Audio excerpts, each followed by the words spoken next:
یہاں پر کارخانوں، ملوں، فیکٹریوں، ٹرکوں، موٹروں، کاروں، رکشوں سے ہوا کثیف رہتی ہے۔ تو یہ بیٹا ہوا ان چیزوں کی وجہ سے آلودہ ہو جاتی ہے، کیونکہ فیکٹریوں سے بھی کافی مقدار میں دھواں نکلتا ہے اور ان کا فلٹ نکلتا ہے، جو چیزیں بنتی ہیں ان کا کوڑا کرکٹ تو نکلتا ہوگا نا، تو کارخانوں سے بھی یہی چیزیں، ملوں سے بھی یہی چیزیں، اور ٹرکوں میں وہ ڈیزل وغیرہ بھرواتے ہیں تو اس سے جو دھواں نکلتا ہے اس سے بہت آلودگی پیدا ہوتی ہے۔ کاروں سے بھی دھواں نکلتا ہے، رکشوں سے بھی دھواں نکلتا ہے، موٹر سائیکلوں سے بھی، تو ہوا کثیف ہو جاتی ہے اور پھیپھڑوں میں جا کر صحت کا ستیہ ناش کر دیتی ہے۔ پھیپھڑوں میں جا کر صحت کا ستیہ ناش کر دیتی ہے، پھیپھڑوں کو نقصان پہنچاتی ہے، کیونکہ ہم صاف ہوا لیں گے تو ہماری سکن بھی اچھی رہے گی، ہماری صحت بھی اچھی رہے گی، ہماری جلد پر اس کا کوئی اثر نہیں ہوگا۔ لیکن اگر ہم جراثیم سے اور اگر ہم ان ساری چیزوں سے فلٹ سے بھری ہوئی ہوا کو پھیپھڑوں میں لے کے جائیں گے تو ہمیں نقصان ہوگا، لوگوں کو سانس کے مسائل پیدا ہو رہے ہیں اس وجہ سے۔ آگے ہے جگہ جگہ فلٹ ڈپو بنے ہوتے ہیں۔ اب یہ جو فلٹ ڈپو ہوتے ہیں وہ جو ساتھ رہنے والے لوگ ہوتے ہیں، جن کا گھر ساتھ ہوتا ہے، جہاں پر حکومت نے گاڑیاں لگائی ہوتی ہیں جس میں لوگ اپنا کوڑا پھینکتے ہیں، تو اب وہ ان کے لیے وبال جان بنے ہوتے ہیں۔ کیوں؟ کیونکہ وہ لوگ ہر وقت اس کی بو برداشت کر رہے ہوتے ہیں، کیونکہ وہاں پر ہر قسم کا کوڑا لوگ لا کر پھینک رہے ہوتے ہیں، تو وہ ملحقہ آبادی جو ساتھ رہنے والی آبادی ہوتی ہے، گھر ہوتے ہیں لوگوں کے، ان کے لیے وبال جان بنے ہوتے ہیں۔ شہروں میں سینما تفریح کی بجائے معاشرے میں بگاڑ کا باعث بن رہے ہیں۔ شہروں میں سینما تفریح کی بجائے معاشرے میں بگاڑ کا باعث بن رہے ہیں۔ کیسے؟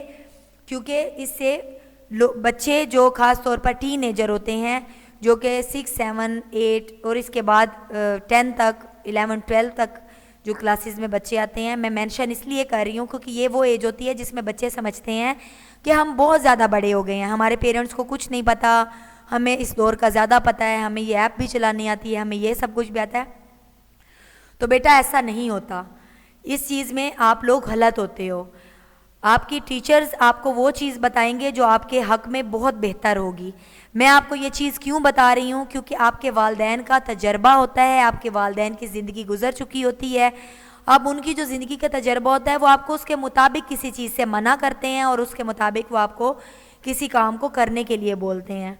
تو یہاں پر میں آپ کو تھوڑا سا یہ بھی بتاؤں گی کہ آپ کو اپنی لائف میں رہنا کیسے ہوتا ہے۔ بیٹا آپ کے پیرنٹس کو اس دنیا کا ان سارے حالات کا زیادہ علم ہوتا ہے، تو اگر آپ کو کسی چیز کی سمجھ نہ آ رہی ہو، بجائے اپنے دوست کے، بجائے کسی باہر کے رشتہ دار سے یا باہر کے بندے سے پوچھنے کے، اپنے پیرنٹس سے، وہ آپ کے بہت اچھے دوست ہوتے ہیں اور اس دنیا میں سب سے زیادہ خیر خواہ آپ کے والدین ہوتے ہیں۔ ٹھیک ہے؟ آپ نے اپنے والدین سے مشورہ کرنا ہے۔ آپ کو کسی بھی چیز میں کوئی مشکل پیش آتی ہے، آپ نے اپنے والدین سے اس کا مشورہ کرنا ہے، وہ جتنی بھی بری بات کیوں نہ ہو، کیونکہ ان سے بہتر نہ کوئی آپ کا خیر خواہ ہے اور نہ ان سے بہتر کوئی آپ کا محسن ہے۔ تو یہ جو سنیما گھر ہیں یہ معاشرے میں بگاڑ کا باعث کیسے بن رہے ہیں؟ ان کلاسز سے بچے سمجھنا شروع ہوتے ہیں کہ ہم بہت بڑے ہو گئے ہیں، حالانکہ ایسا نہیں ہوتا، وہ صرف لمبے ہو رہے ہوتے ہیں یا ان کو پتہ چل رہا ہوتا ہے کہ ہم 6 کلاس یا 7 کلاس یا 8 کلاس ہم پڑھ کے آ چکے ہیں تو ہمیں اتنا نالج ہے۔ ایسا نہیں ہوتا، آپ کے والدین چاہے ان پڑھ بھی ہوں ان کو آپ سے زیادہ نالج ہوگا، زیادہ علم ہوگا۔ تو آپ نے اپنی زندگی کا ہر فیصلہ، کوئی بھی مشکل پیش آتی ہے، آسانی ہے، مشکل ہے، بڑا ہے، چھوٹا ہے، کسی سے لین دین کوئی معاملہ آپ کا ہو، آپ نے اپنے والدین سے مشورہ کیے بغیر اس پر آگے نہیں بڑھنا۔ تو یہ جو سنیما گھر ہیں، یہ یہاں پر بچے اپنے اسکول سے بنک مار کے، کالجز سے بنک مار کے، کلاس نہ لے کر وہ یہاں پہنچے ہوتے ہیں اور یہاں پر وہ فلمیں دیکھ رہے ہوتے ہیں جو ان کے والدین نے ان کو کھانے پینے کے لیے پاکٹ منی دی ہوتی ہے، ان کی کتابوں کے لیے، کسی چیز کے لیے بچے یہاں ضائع کر رہے ہوتے ہیں۔ تو that is a very bad thing. ٹھیک ہے؟ تو اچھے بچے وہی ہوتے ہیں جو اپنے والدین کی بات مانتے ہیں۔ تو آپ نے اپنے والدین کی بات ماننی ہے، معاشرے میں جو بگاڑ پیدا ہو رہا ہے آپ نے اس کے ساتھ نہیں چلنا، آپ نے نیک راستے پر چلنا ہے، اچھے راستے پر چلنا ہے، اپنے والدین کا سر فخر سے بلند کرنا ہے، کچھ بن کر دکھانا ہے، کیونکہ وہ اپنے رزق حلال سے آپ کو پڑھا رہے ہوتے ہیں، آپ کے لیے بہت محنت کر رہے ہوتے ہیں۔ تو بیٹا آپ کے ٹیچرز تو آپ کو نصیحت ہی کر سکتے ہیں، ماننا آپ کا کام ہے، اپنے والدین کو خوش کرنا آپ کا کام ہے۔ ملتے ہیں اگلی کلاس میں، تب تک کے لیے اللہ حافظ۔